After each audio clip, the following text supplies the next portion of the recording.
क्या आपने कभी सोचा है कि दुनिया के नक्शे पर मौजूद पाकिस्तान वाकई एक आजाद देश है, या फिर एक ऐसी कठपुतली जिसकी डोर चाइना और अमेरिका जैसी सुपर पावर्स के हाथ में है। एक तरफ चाइना है जो अरबों डॉलर का इन्वेस्टमेंट कर पाकिस्तान की रोड्स, पोर्ट्स और इंफ्रास्ट्रक्चर को बदलने की बात करता है, तो वहीं दूसरी तरफ अमेरिका जो दशकों तक पाकिस्तान को मिलिट्री एड, वेपन्स और फंडिंग देता रहा। लेकिन असली सवाल यह है कि पाकिस्तान आखिर किसका खेल खेल रहा है? क्या वो खुद अपनी चाल कभी चल भी पाता है, या हमेशा दूसरों की चाल में उलझा रहता है? आज इस वीडियो में मैं आपके सामने हिस्ट्री से लेकर प्रेजेंट तक की पूरी सच्चाई सामने रखने जा रहा हूँ, और साथ ही साथ ग्लोबल चेस बोर्ड पर पाकिस्तान की असली पोजीशन क्या है उसको भी एक्सपोज करने की कोशिश करूंगा। 1947 का वो साल जब इंडिया का पार्टीशन हुआ और पाकिस्तान एक नए देश के रूप में दुनिया के सामने आया। लेकिन शुरुआत से ही पाकिस्तान के सामने बड़ी समस्याएं थी। वीक इकोनॉमी, पॉलिटिकल इनस्टेबिलिटी और रिसोर्सेज की कमी। एक तरफ जहां इंडिया धीरे धीरे अपनी इकोनॉमी और इंस्टीट्यूशंस को मजबूत कर रहा था, वहीं पाकिस्तान बार बार के सैन्य तख्तापलट और अस्थिरता में फंसता चला गया।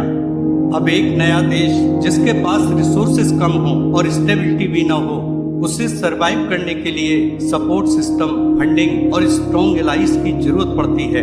और यहीं से शुरू होती है पाकिस्तान की डिपेंडेंसी की कहानी। कोल्ड वॉर के समय दुनिया दो हिस्सों में बटी हुई थी। अमेरिका जो कि पूंजीवादी गुट का हिस्सा था, तो वहीं सोवियत यूनियन कम्युनिस्ट ब्लॉक का पार्ट था।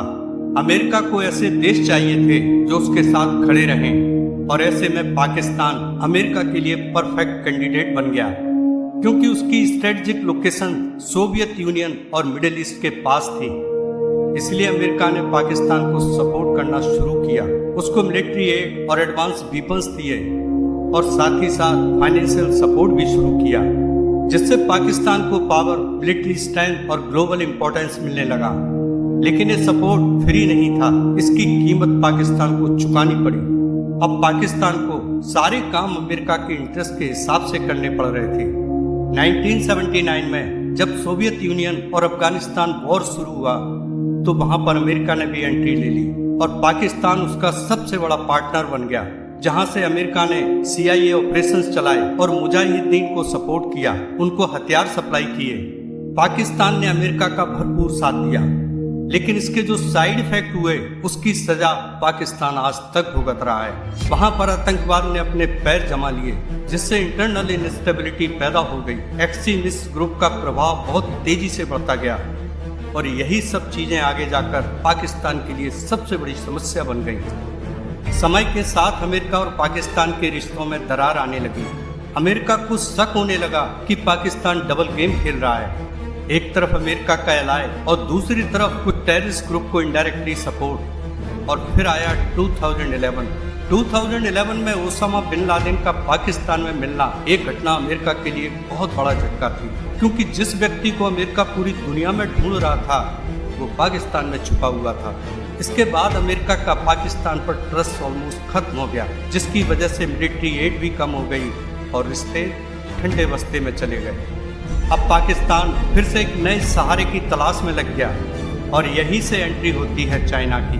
हालांकि चाइना पहले से ही पाकिस्तान के साथ चुपचाप रिश्ते बना रहा था, लेकिन अब उसने पूरी ताकत से इन्वेस्ट करना शुरू किया।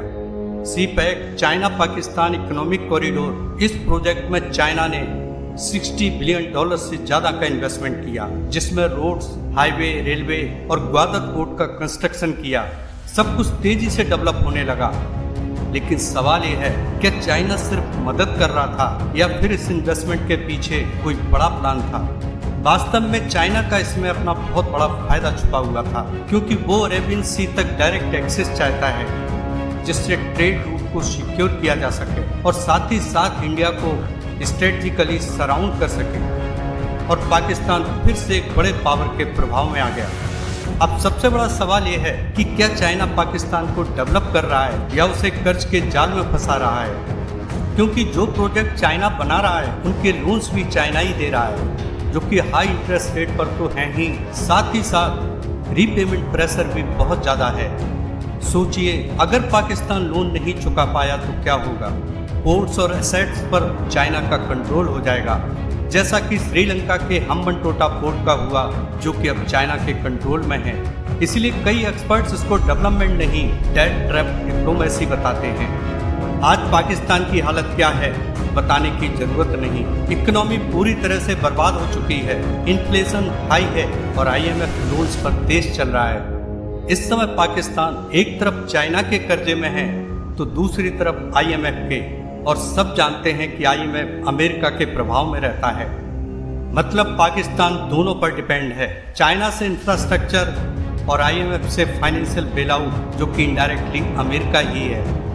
अब सोचिए, अगर कोई देश हर बड़े फैसले के लिए दूसरों पर डिपेंड हो तो क्या उसको आप एक आज़ाद देश कहेंगे। इसीलिए पाकिस्तान आज चाइना और अमेरिका के बीच एक बैलेंस बनाने की कोशिश में लगा हुआ है, लेकिन ये बैलेंस बहुत नाजुक स्थिति में है, क्योंकि दोनों सुपर पावर्स अपने फायदे के लिए खेलते हैं और इस ग्लोबल चेस बोर्ड पर पाकिस्तान की हैसियत एक प्यादे से ज़्यादा कुछ नहीं है।